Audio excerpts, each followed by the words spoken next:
कहानी तो है कि उत्थे दिल छोड़ आया, लेकिन यहाँ पर तो दिल का मामला ही नहीं है, क्योंकि ब्रिज जो है ना, पता नहीं पत्थर दिल इंसान बन चुके हैं। एक तो भैया आप अपनी मर्जी से अपनी आधी उम्र की लड़की से शादी करके आए, अब इसमें उस बेचारी लड़की की क्या गलती जो आप इतने इनसिक्योर होकर उसको ताला बंद करना चाह रहे हैं।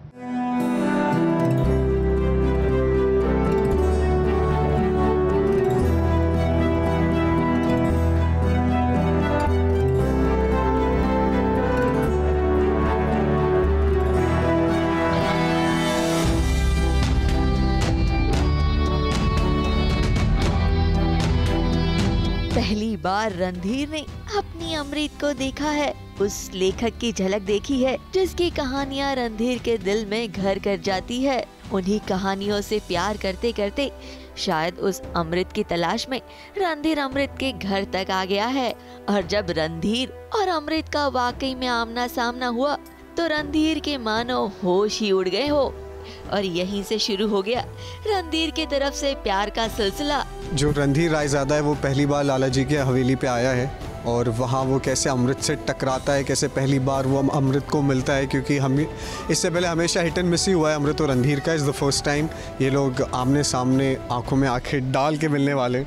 या मतलब इससे पहले we have crossed paths, but ऐसा कभी नहीं हुआ है कि हम फेस टू फेस आए हैं, एंड ऐसा भी नहीं हुआ है कि हमें पता चला है कि ही इज़ रणधीर और शी इज़ अमृत।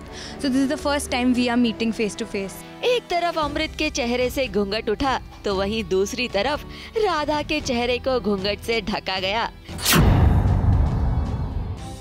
जी हाँ, ब्रिज की पत्नी बनी राधा को समझ नहीं आ रहा कि घूंघट में बाहर की दुनिया देखे तो कैसे देखे।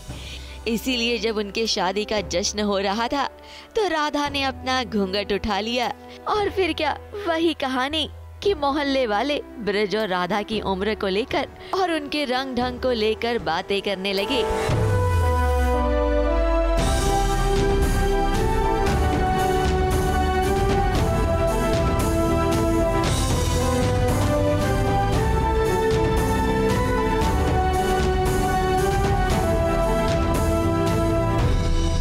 फिर क्या ब्रिज को गुस्सा आया और उसने अपनी राधा का चेहरा हमेशा हमेशा के लिए घूंघट में ढक दिया। खबरदार, खबरदार, तेरा ये पूरा चेहरा किसी को दिखाई नहीं देना चाहिए, किसी को नहीं।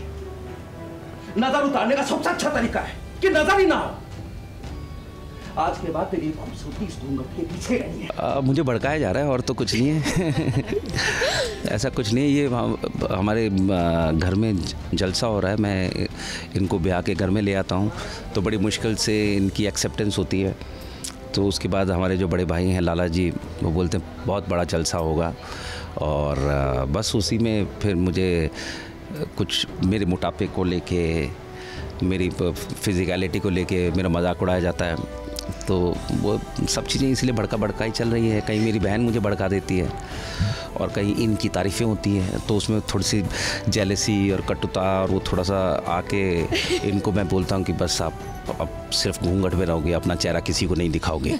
मुझे एक्चुअली बुरा नहीं लगा, ना ही मुझे इंसल्टिंग फील हुआ। ये मेरे पति है, मेरे परमेश्वर है, ये जैसा कहेंगे वैसा मुझे करना, ऐसा मुझे सिखाया गया है। तो ये जब ये करते मुझे बुरा नहीं लगता। मुझे बस एक सवाल होता है कि अगर मेरा घूंघट नीचे होगा तो मैं चलूँगी कैसे, मुझे तो दिखेगा नहीं। तो ये सवाल भी मैं उनसे करती हूँ। तो मुझे ज़्यादा बुरा नहीं लगता, ना ही मुझे इंसल्टेड फील होता है। मेरे बस मन में कई सवाल है। हालांकि ब्रिज और राधा की जिंदगी में तड़के लगाने वालों की कमी नहीं है। ब्रिज की बहन आए दिन ताने मारते रहती है, और देखिए ना कैसे ब्रिज की बहन ब्रिज के बेटे उदय को कह रही है कि वो राधा के गोद में बैठने की रस्म पूरी करे, वो भी ताना मारते हुए। और रब रब रब रब, वो इतना बड़ा शरीर, छोटी सी गोद, वो कैसे समाएगा। घर में सेलिब्रेशन खूब हुआ, ड्रामा भी हुआ, और साथ ही साथ एक रोमांटिक लव स्टोरी की शुरुआत हुई। लेकिन ये 1914 की लव स्टोरी कहाँ तक पहुँच पाती है, और इस लव स्टोरी का अंजाम क्या होता है, ये देखना भी बड़ा दिलचस्प होगा। मुंबई से कैमरामैन सुजित मिश्रा के साथ एबीपी न्यूज रिपोर्ट।